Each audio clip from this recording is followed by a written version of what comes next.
For those who are not into fantasy literature, the world of The Lord of the Rings may feel very uncomfortable. The story itself is populated with characters we saw in The Hobbit. We do have the Hobbit again, we have Gandalf the Wizard again, and we have the elves, we have Elrond. We also have new characters, we have the Ents. We get to hear more about the orcs and their creation. We get to hear more about the necromancer who has now become Sauron in this story. And we get to meet new men, and men play quite a role in this story in a way that they did not in The Hobbit. We did not hear much about the world of men, and yet it seems like the men are those who are fated to overcome this world. The Lord of the Rings is, in a sense, a prequel to our own time. They are attempted to be the stories that took place before this time began. It is a pre-Christian or a pagan world populated with characters that no longer exist. In the same ways that you might imagine in Homer's story, Cyclops are no longer around, and we don't get to see Charybdis and Scylla any longer, but these are the things that took place before our current time period. And so the Homeric myths, or even the stories of Aeneas and the characters that he ran into prior to the founding of Rome, when then we get the more familiar history post Julius Caesar, the Lord of the Rings is, in a sense, our story of the world before men became the only ones who populated this earth. This is the stories of Middle Earth, the middle time period that takes place post the stories in the Silmarillion, but prior to the stories of our current time. It's a different age. It is a time before men are set to rule. And we get to see this blossoming of men coming into rule, and that, of course, will be the end of the story, is the flourishing of men and their time. Before that, though, we have lots of other creatures, and we only get a little bit of glimpse into the lives of these other creatures. The ones that are probably most exciting to Tolkien would be the hobbits. And the hobbits who reside in the Shire, the Hobbit is central to the story of the Hobbit, Bilbo Baggins. And now when this story picks up, Frodo Baggins, his adopted heir, is going to be the new Hobbit that becomes central to the narrative. When Tolkien was writing this originally, he didn't know what the sequel would be. He began first by assuming maybe Bilbo spent all of his fortune and must go look again for another fortune. But this wouldn't really be accurate to the motivations of the hobbits. The hobbits weren't fortune seekers. Fortunes come and go. Even as we find out in The Lord of the Rings, Bilbo kind of lost and gave away all of his money. He didn't really care about the fortune like the way that the dwarves care about the fortune. In this story, instead, he is running from something. Frodo must save the Shire. The goal is not to seek something that he desires, but to help, to care. He is on a mission that is greater than himself.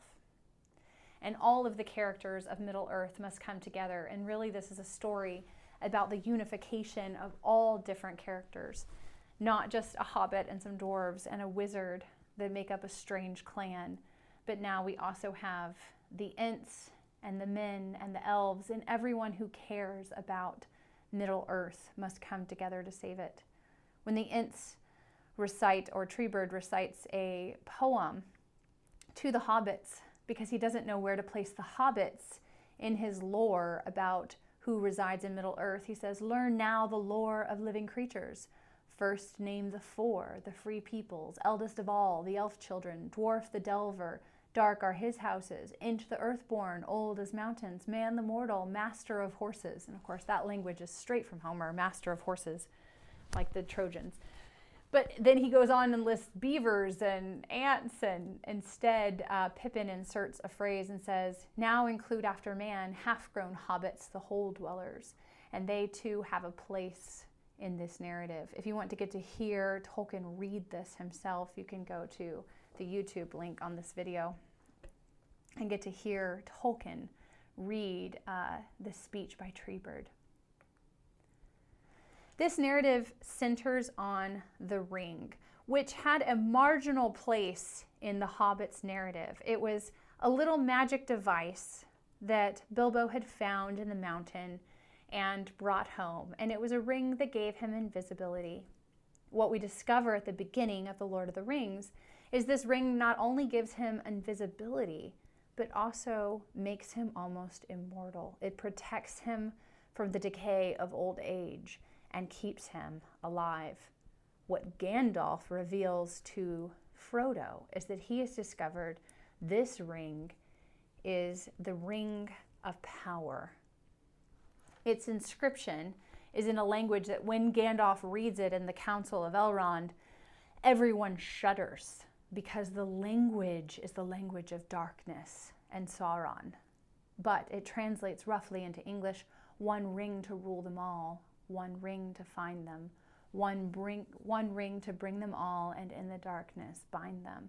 It is the ring that will make all other rings submit to it. While all of the creatures of the earth received different rings, the elves each have rings. There's 3 of them. There's the 11 dwarf rings. And yet this ring could rule all of them. There's a few characteristics of this ring that Gandalf reveals to Frodo. It looks after itself. In a sense, it's an entity of its own with its own will. And it's desiring to get back to Sauron. And so it will not stay where it doesn't want to stay. So it stayed with Gollum for a while when Bilbo ran across it. And then it purposefully left Gollum to go to Bilbo, and we're not sure why. When Boromir approaches the council, he reflects on a poem, a revelation that he received that he cannot undo the riddle of, and he calls it Isildur's Bane. Isildur was the king who tried to wield the Ring of Power in order to have victory over Sauron, only to be destroyed by it. It's his bane, the bane of his existence. It was hot when he first holds it in his hand, and then he realizes that it is precious to me, but it will cost him. That you cannot rule it, you cannot wield it, because it was always going back to its master. It belongs to Sauron, and therefore it will corrupt anybody who actually use it. As Gandalf notes, nothing, not even Sauron, was evil in the beginning, but this ring has a parasitical force upon the one who owns it, and it decays someone from goodness, no matter how good, towards evil. That is its trajectory, its unnatural trajectory. In addition to the Ring of Power is tied to 2 other forces that are mentioned in the narrative. The shadow, which extends over the land, right? So you think that hideous strength over the shadow. You also think of George MacDonald's The Shadow, that's kind of the demonic presence that lingers, and then the darkness. And if you read some of the scholarship on Lord of the Rings, darkness for him was tied to evil and against light. And so he uses it in connection with black versus white, but he is not thinking racially. And so I think we really have to get away from that mentality when we're reading Lord of the Rings. And some people have fallen into that dichotomy, and that is not what Tolkien is doing at all.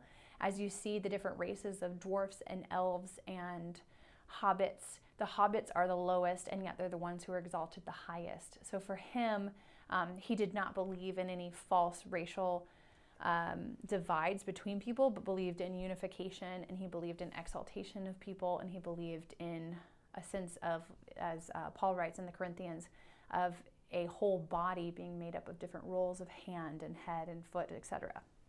So when he uses black and white, he's thinking dark and light. He's thinking good and evil. He's not thinking in racial terms when he's using that distinction. So we have to remember that. But the darkness is connected to the shadow and also to the Ring of Power.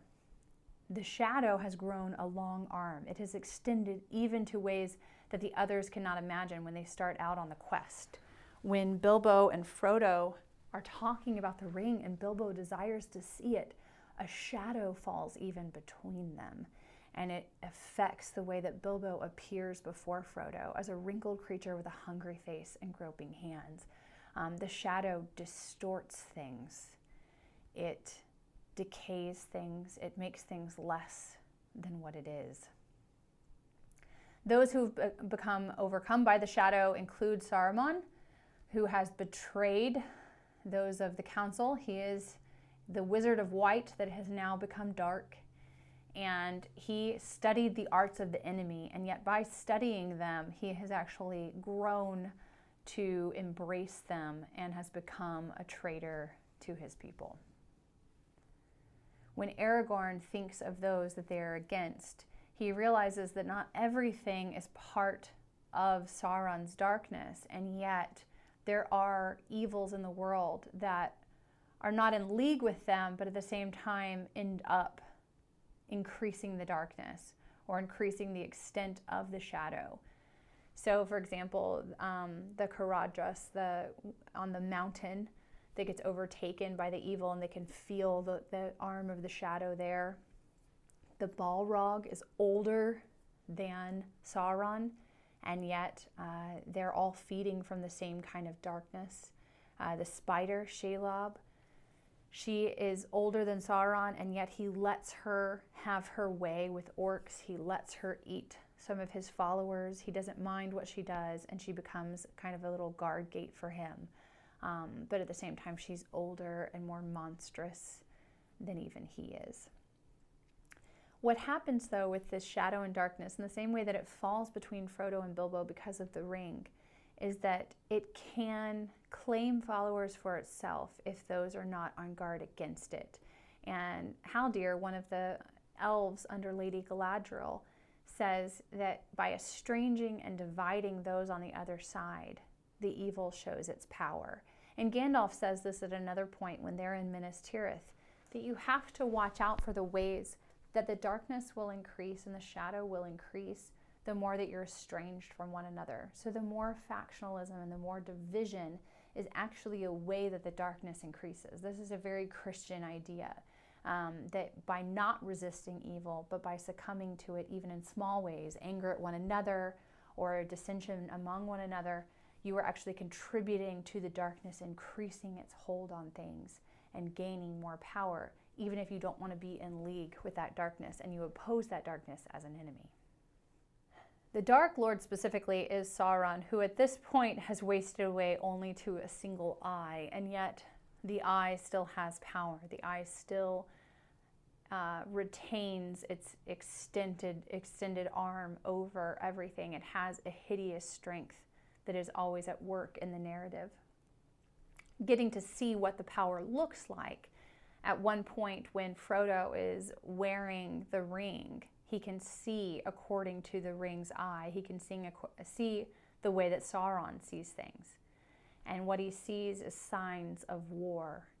Mountains crawling like anthills, orcs issuing out of 1,000 holes, a cloud over Moria, wolves pouring from Isengard, swordsmen, bowmen upon horses, darkness in the land of Mordor under the sun. So everything is covered with smoke, with orcs, with war, with battle, with flames. All of it is dark. It's despair. Everything is leading towards death under the Dark Lord's power.